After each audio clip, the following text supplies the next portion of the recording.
Let me start by talking about our theory of everything, right? This progression of economic values, the basis of the book, The Experience Economy, and it is an economic theory of everything. It explains everything that is going on in the economy.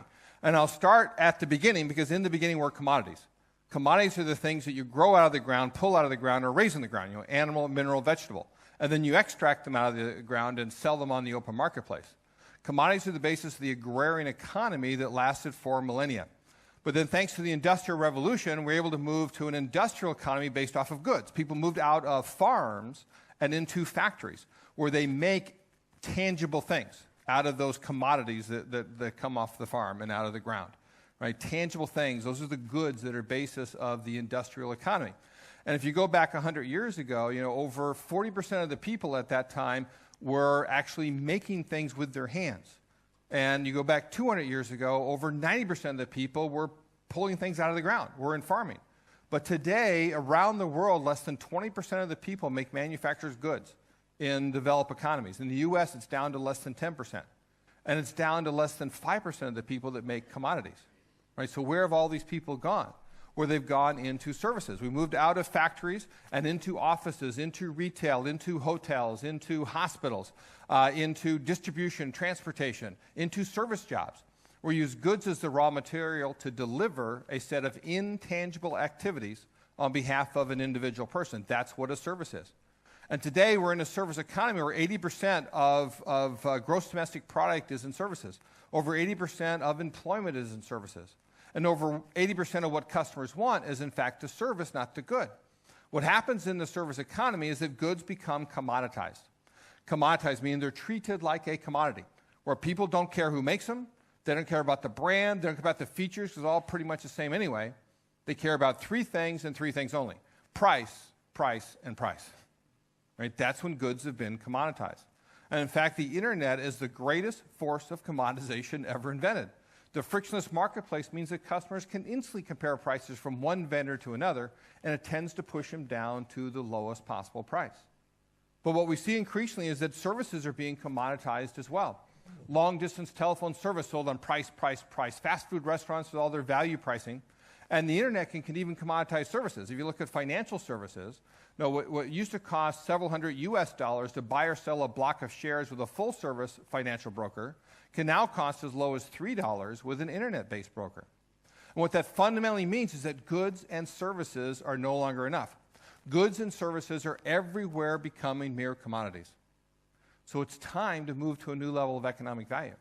It's time to go beyond the goods and services to staging experiences for your customers. Now, the most important thing to understand here is, if you remember nothing else from what we talk about this afternoon, remember this: that experiences are a distinct economic offering, as distinct from services as services are from goods. It's basically when you use goods as props and services as a stage to engage each and every person in an inherently personal way, and thereby create a memory, which is the hallmark of the experience. So we're now shifting into an experience economy, an economy where experiences are becoming the predominant economic offering. Now, if I had more time this afternoon, I'd probably go through a litany of different experiences. So you could see this happening as consumers through tourism experiences, sporting experiences, entertainment experiences, festivals, and so on and so forth. Right? I'm not going to do that. I'm going to talk about one basic experience as a way to leap into thinking about it for business to business. I understand most of you are working business-to-business companies, and this very much applies to that environment as it does to consumers. But the one experience let me talk about very briefly is, of course, Disney World. Right? You think about Disney. Disney is the world's premier experience stager. And you know that because you're paying an admission fee, and that's key to an economic experience, is you're paying for time. You pay an admission fee to get in there, where you have all of these rides, you have experiences that you go through. Now, and you go there for that shared family experience that you have. Disney still sells a lot of goods and services. I mean, you go there, you buy Mickey Mouse ears, Mickey Mouse watches, and so forth. Right? You buy those goods as memorabilia for the experience. They have services there. You'll buy parking services, food services, photographic services. Right? But why do people go? What generates demand for those goods and services is, in fact, that experience that they have, that shared family experience that they remember not just for days and weeks, but for months and for years afterward.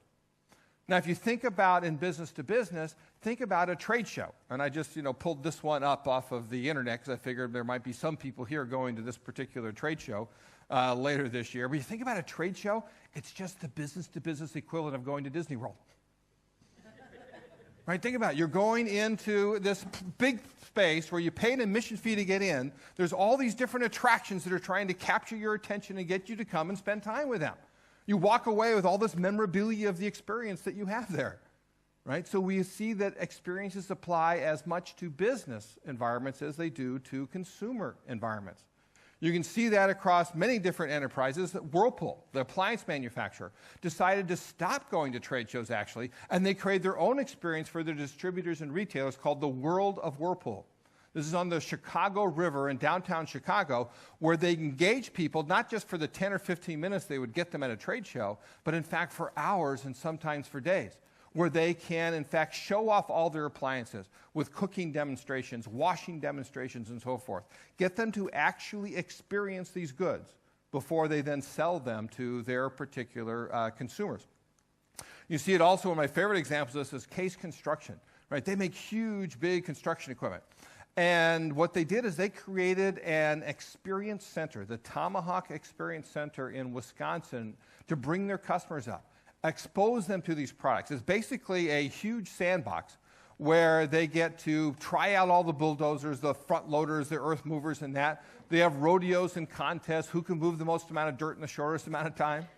And they did a study and found that a normal customer goes up to one of their dealers. They have perhaps a 20% chance of getting their business.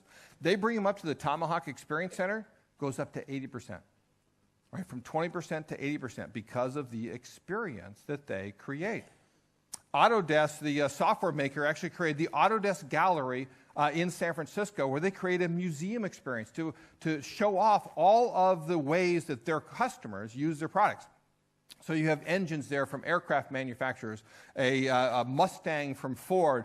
James Cameron used Autodesk software to create Avatar, and they've got a whole Avatar experience, so you can see how he's able to do that. Right? They're exposing all their potential customers to all the great things that their current customers are doing, generating demand for their software. And their competitor, Dassault Systems, out of France, has in fact created a 3D experience platform. They've taken all of the software that they have had together, and they've given it and put it together into a platform that enables their customers to create three-dimensional experiences for their end consumers, right? Including a social innovation platform that enables open innovation and allows them to connect to their customers and bring innovations into their own enterprises. So we see this going on more and more into business to business because we have shifted to an experience economy. And this is where new jobs are going to come from in the future, is through experiences. This is where growth in GDP is going to come from in the future, is from experiences as goods and services commoditize. It's not that they're ever going to go away, right? We'll always have each of these economic offerings, right? Including the great oil that you found in the North Sea at the commodity level, right? Generates a lot of income in that, but it's not going to generate as many jobs as population growth will be. The jobs are increasingly going to come in the higher level offerings, such as with experiences. Right? That's where innovation needs to happen. I happened to be in Milan about 10 years ago and had a boardroom presentation with a number of companies there. And one was from the manufacturer of the coffee company, Maxwell House. And the vice president there said something that amazed me. He said, there's been no innovation in the coffee industry in 15 years. And I said, are you kidding me? Have you never heard of Starbucks? Right? Because for him, innovation was in goods. He had blinders on. All he thought about was innovation in coffee goods and totally missed the innovation in the coffee drinking experience that Starbucks created. The irony, of course, being Howard Schultz was inspired by coffee houses in Milan to be able to come back to the U.S., create that great coffee drinking experience, and increasingly export it around the world. And if you think about coffee, it perfectly exemplifies this progression that I'm talking about. I mean, you can look at any industry and see its progression of economic value.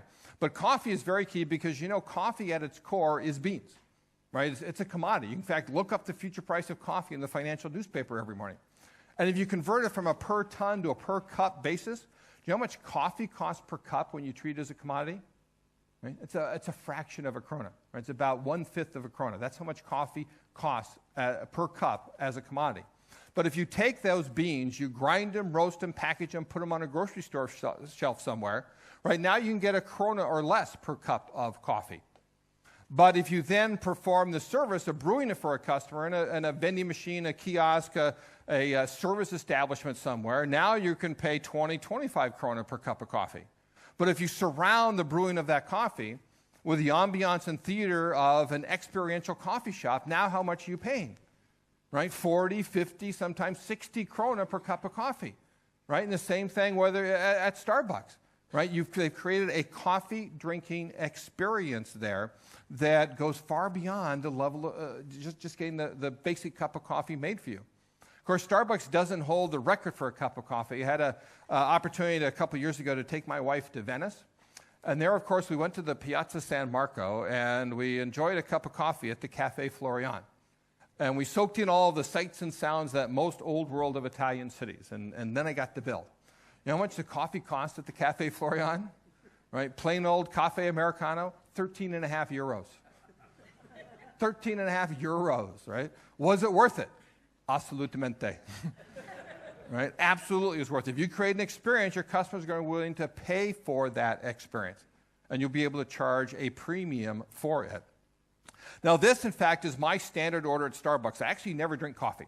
Right? I'm a tea drinker. And what I do is I order a Venti non-fat, no water, 6-pump chai extra hot.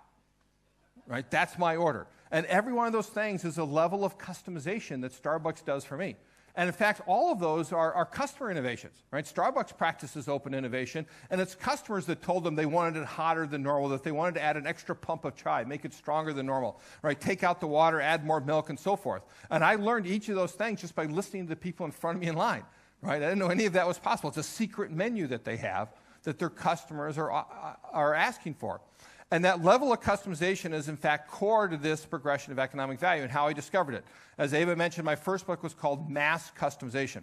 Mass customization is about giving everybody exactly what they want, but doing it at a price they're willing to pay. And mass customization enables you to efficiently serve customers uniquely. And mass customization automatically turns a good into a service. If you look at the classic economic distinctions, goods are standardized, services are customized. They're done just for a particular person. Goods are inventoried after production, but services are delivered on demand when the customer says this is what they want. And goods are tangible and services intangible. Well, part and parcel of mass customization is the intangible service of helping customers figure out what it is that they want. So if you customize a good, you're actually in the service business of giving them exactly the good that they've defined, right? And once they've defined it, then manufacturing it for them. In the same way, if you customize a service, if you design a service that is so appropriate for this particular person, exactly the service that they need at this moment in time, then you can't help but make them go, wow, and turn into a memorable event.